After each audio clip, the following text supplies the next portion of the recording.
नमस्कार दोस्तों। आज हम बात करेंगे भगवान विष्णु के प्रथम अवतार मत्स्य अवतार के बारे में। मछली के रूप में अवतार लेकर भगवान विष्णु ने एक ऋषि को सब प्रकार के जीव जंतु एकत्रित करने के लिए कहा और पृथ्वी जब जल में डूब रही थी तब मत्स्य अवतार में भगवान ने उस ऋषि की नाव की रक्षा की। इसके पश्चात ब्रह्मा ने पुनः जीवन का निर्माण किया। दोस्तों, एक दूसरी मान्यता के अनुसार एक राक्षस ने जब वेदों को चुराकर सागर की अथाह गहराई में छुपा दिया तब भगवान विष्णु ने मत्स्य रूप धारण करके वेदों को प्राप्त किया और उन्हें पुनः स्थापित किया। अब जानते हैं मत्स्य अवतार की कथा।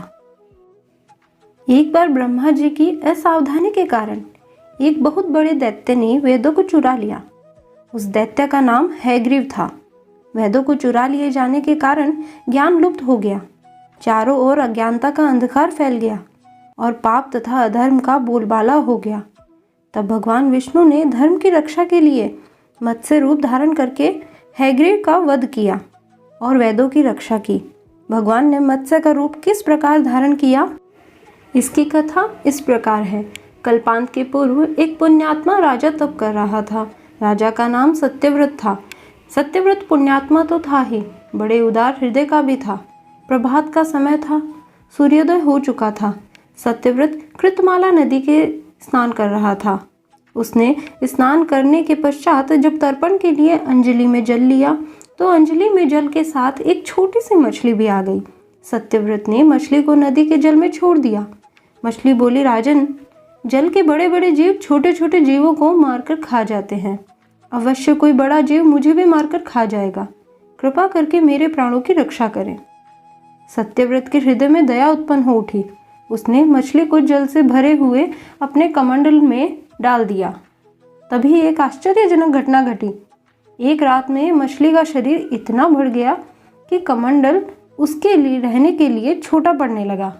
दूसरे दिन मछली सत्यव्रत से बोली, राजन, मेरे रहने के लिए कोई दूसरा स्थान ढूंढिए, क्योंकि मेरा शरीर बढ़ गया है। मुझे घूमने फिरने में बड़ा कष्ट होता है। सत्यव्रत ने मछली को कमंडलों से निकालकर पानी से भरे हुए मटके में रख दिया। यहाँ भी मछली का शरीर रात भर में ही मटके में इतना बढ़ गया कि मटका भी उसके रहने के लिए छोटा पड़ गया। दूसरे दिन मछली पुनः सत्यव्रत से बोली, राजन, मेरे रहने के लिए कहीं और प्रबंध कीजिए, क्योंकि मटका भी मेरे लिए छोटा पड़ रहा है। तब सत्यव्रत ने मछली को निकालकर एक सरोवर में डाल दिया, किंतु सरोवर भी मछली के लिए छोटा पड़ गया।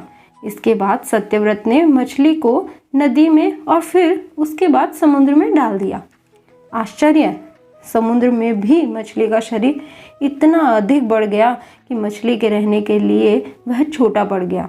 अतः मछली पुनः सत्यव्रत से बोली, राजन, यह समुद्र भी मेरे रहने के लिए उपयुक्त नहीं है। मेरे रहने की व्यवस्था कहीं और कीजिए। अब सत्यव्रत विस्मित हो उठा। उसने आज तक ऐसी मछली कभी नहीं देखी थी। वह विस्मय भरे स्वर में बोला, मेरी बुद्धि को विस्मय के सागर में डुबो देने वाले आप कौन हैं? मत्स्य रूपधारी श्री हरि ने उत्तर दिया, राजन, हैग्रीव नामक दैत्य ने वेदों को चुरा लिया है।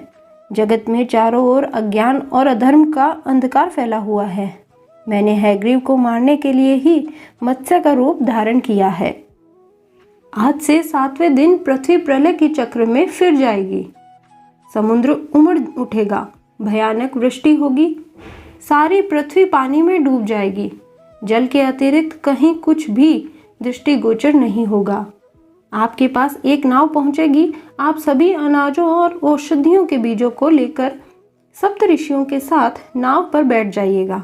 मैं उसे समय आपको पुनः दिखाई पड़ूंगा और आपको आत्म तत्व का ज्ञान प्रदान करूंगा। सत्यव्रत उसी दिन से हरि का स्मरण करते हुए प्रलय की प्रतीक्षा करने लगे। 7वें दिन प्रलय का दृश्य उपस्थित हो उठा। समुद्र भी उमड़कर अपनी सीमाओं से बाहर बहने लगा। भयानक वृष्टि होने लगी। थोड़ी ही देर में सारी पृथ्वी पर जल ही जल हो गया। संपूर्ण पृथ्वी जल में समा गई। उसी समय एक नाव दिखाई पड़ी। सत्यव्रत सप्त ऋषियों के साथ उस नाव पर बैठ गए। उन्होंने नाव के ऊपर संपूर्ण अनाजों और औषधियों के बीज भी भर दिए। नाव प्रलय के सागर में तैरने लगी। प्रलय के उस सागर में उस नाव के अतिरिक्त कहीं भी कुछ भी नहीं दिखाई दे रहा था। सहसा मत्स्य रूपी भगवान प्रलय के सागर में दिखाई पड़े। सत्यव्रत और सप्त ऋषिगण मत्स्य रूपी भगवान को प्रार्थना करने लगे।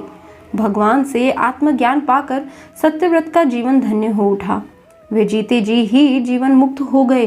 प्रलय का प्रकोप शांत होने पर मत्स्य रूपी भगवान ने हैग्रीव को मारकर उससे वैद्य छीन लिए। भगवान ने ब्रह्मा जी को पुनः वैद्य दे दिए।